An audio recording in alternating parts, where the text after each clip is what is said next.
ప్రమోషన్స్కి రావాలని, వస్తూ ఉండాలని, మాట్లాడుతూ ఉండాలని, సక్సెస్లు అందుకుంటూ ఉండాలని మా ఎనీ టైం అన్నారు కదా మీరు, ప్రామిస్ చేస్తున్నారుగా సీను గారి మీద ఒట్టేసి. వెన్నెల కిషోర్ గారిని మాట్లాడాల్సిందిగా కోరుకుంటున్నాం. హాయ్ అండి అందరికీ. First of all thank you so much. Rakasa సినిమాకి మంచి సక్సెస్ ఇచ్చారు. అండ్ చెప్పాలంటే ఇప్పుడు సంగీత్ సారిక, మానస నిహారిక ఒక అద్భుతమైన కలయిక. ఇలాంటి ఒక కలయికలో నేను సీను ఒక చిన్న ఈకైనందుకు చాలా చాలా ఆనందిస్తున్నాం అండి. So first of all thank you Manasa గారు. Very grateful for this lovely role. దూసుకెళ్ళిన తర్వాత ఇంత స్కిన్ షో నేను చేసింది ఈ సినిమాలోనే. సో ఆ స్కిన్ షో కూడా చాలా ఎంజాయ్ చేస్తున్నారని విన్నాను. ఎందుకంటే స్క్రిప్ట్ డిమాండ్ చేసినప్పుడు మేము ఈ comedians can go to any extent. So thank you so much Manasa గారు. అండ్ మానస గారు ప్లీజ్ మీకు చిన్న అడ్వైస్, ప్లీజ్ బీ చూజీ. ఎందుకంటే చాలామంది అడుగుతారు హీరోయిన్గా. ఏంటి ఏదో ఏదో చేశారన్నావు ఏంటి? స్కిన్ షో బండి తీయండి. సినిమాలో సార్ స్కిన్ షో అనగానే వచ్చారేంటన్నా మీరు? యా, సో మానస గారికి చిన్న అడ్వైస్ ఏంటంటే టు బి చూజీ అండి. ఎందుకంటే ఇప్పుడు ఈ మూవీ రిలీజ్ తర్వాత చాలా పాత్రలకు అడుగుతారు హీరోయిన్గా. సో ప్లీజ్ మంచి స్క్రిప్ట్ చూసే చేయండి. అండ్ కమింగ్ టు నిహారిక గారు, వెరీ గ్రేట్ఫుల్ అండి ఫర్ ఇన్వైటింగ్ మీ ఇంట్ your beautiful family, movie family.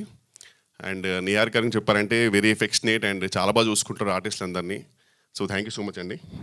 And sangeet గారి గురించి చెప్పాలంటే ఒక రేలంగి మావయ్య, ఒక రాహుల్ రవీంద్రన్, ఒక సంగీత్ శోభన్, ఈ ముగ్గురు మంచితనానికి మారిపోయారు అనమాట. సో వెరీ వెరీ గ్రేట్ఫుల్ అండి for the all support you gave me. And నిజంగా చాలా బాగా చూసుకున్నారు ఆన్ సెట్. బికాజ్ ఆ పొగ అవన్నీ ఇట్ వాస్ వెరీ హెక్టిక్ అండి actual to work, but really బాగా చూసుకున్నారు. And I want really thank Vijay master అండి. ఎందుకంటే చాలా హెక్టిక్ వర్క్ ఉండింది, యాక్షన్ సీక్వెన్సెస్ అన్నీ. సో ఈవెన్ డేట్స్ కూడా కొన్ని క్లాష్ అవ్వడంతో డేట్స్ నాది ఇష్యూ ఉన్నప్పుడల్లా ఒక కుండెనిక దాచేవారు నన్ను పాపం క్యూట్గా. సో ప్రతిసారి రేపు మీరు లేరంటే కదా, అవునండి ఒక పని చేయండి, వెంటనే భయపడి కుండెనిక దాచుకుని మిగతా నేను చూసుకుంటాను. సో విజయ్ మాస్టర్కి ఆ కుండకి నేను చాలా రుణపడి ఉంటాను. దానివల్ల కొన్ని వేరే సినిమాలు చేసుకోగలిగాను. And Bhanu master is always because he knows that I'm choreographers delight. ఇందుకు ఏం రాదని తెలుసు అతనికి. సో అయినా సరే చిన్నగా అజయ్ దేవగన్ లాగా 2-3 స్టెప్లు ఇచ్చి వెళ్ళిపో అంటారు. సో వెరీ థ్యాంక్ఫుల్ అండి for the whole cast and crew. Really grateful for this lovely role and thank you so much for this lovely success. Thank you so much. And sorry main pillar గురించి మర్చిపోయానండి. అసలు main మన cinema ఇండస్ట్రీకి గొప్ప pillar, ఒక most versatile actor getup సీన్ గారు. Thank you so much for this lovely support. నిజంగా ఒక నాకు మంచి బ్రదర్, ఇలా అన్నప్పుడు నువ్వు రావాలి. సో ఒక మంచి బ్రదర్ దొరికారు నాకు. అండ్ నా డ్రీమ్ ఉండింది యాక్చువల్, మా ఇద్దరు dream to work in a movie full లెంత్గా. సో ఈ సినిమాలో ఆల్మోస్ట్ ఎవ్రీ సీన్లో సెకండ్ హాఫ్లో నాతో ఉన్నాడు. Thank you so much. Scene గురించి మాడితేనే నాకు చెమటలు పడుతుండే, ఎందుకు అది ఆ టెన్షన్ వచ్చేస్తుంటుంది. అండ్ అలాగే బ్రహ్మాజన్న, వీఆర్ మిస్సింగ్ యూ. బ్రహ్మాజన్న గురించి, బ్రహ్మాజీ గారి గురించి చెప్పేంత స్థాయి స్థానం మరి నాకు ఉందో లేదు. బట్ బ్రహ్మాజన్న గురించి చెప్పాలంటే ఆయన తిరగని యాత్ర లేదు, వేయని పాత్ర లేదు, వేసుకొని మాత్ర లేదు అన్నట్టు. ఊరికే అన్నానన్నా తిట్టకండి, జస్ట్ ఇలా అంటే మీరు నాకు ఫోన్ చేస్తారని చెప్పాను అంతే. Love you so much. మాకు మామూలుగా ఎప్పుడు స్క్రీన్ మీదే ఈ టైమింగ్ రైమింగ్ వినపడుతూ ఉంటుంది. వాళ్ళ స్టేజ్ మీద కూడా మీరు నిజంగా సీను గారి మీద ప్రామిస్ చేయాల్సిందే ఖచ్చితంగా, ఈసారి నుంచి ప్రమోషన్స్కి వస్తాను అని. గెటప్ సీను గారి మీద ఒట్టేసి. అలాగే welcome to our director, writer, hero.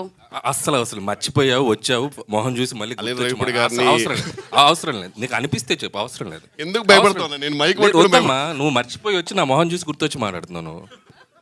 కరెక్టా చెప్పు. నా ఇంట్రో గురించి మాట్లాడాలి వద్దా? షూరా? పక్కా. ఒకసారి అనిల్ రావిపూడి గారి గురించి చెప్పాలంటే మాటలు రావు. సో అందుకే నేను ఏం చెప్పలేను, కానీ మీ అందరికి తెలుసు. చెప్పు. అది స్తంభం, నేను సీలింగు. అంటే యాజ్ అ డైరెక్టర్గా మీ అందరికి తెలుసు, యాజ్ అ డాన్సర్గా మీ అందరికి తెలుసు, యాక్టర్గా అందరికి తెలుసు, అండ్ ఒక జడ్జిగా అందరికి తెలుసు. బట్ ఆయన ఏంటో నాకు తెలుసు, నువ్వేంటో కూడా నాకు తెలుసు. మన ఇద్దరి గురించి మనకు తెలుసు కాబట్టి మనం ఎక్కువ మాట్లాడుకోవడం బెటర్, జస్ట్ వెళ్ళిపోతే బెటర్. Thank you. మీరు ఇంకొక మాట మాట్లాడినా తెలుసుకోవడానికి రెడీగా ఉన్నారు అక్కడ అందరూ, తెలుసుకున్న తర్వాత రాసుకోవడానికి కూడా రెడీగా ఉన్నారు అందరూ. So thank you so much Vennela Kishore గారు. అండ్ నా ఇంట్రో లైన్స్ని కాకుండా మీరు అలా వేగంతో, అఫ్ కోర్స్ మీలో ఆ ఎనర్జీ మాకు ఎప్పుడు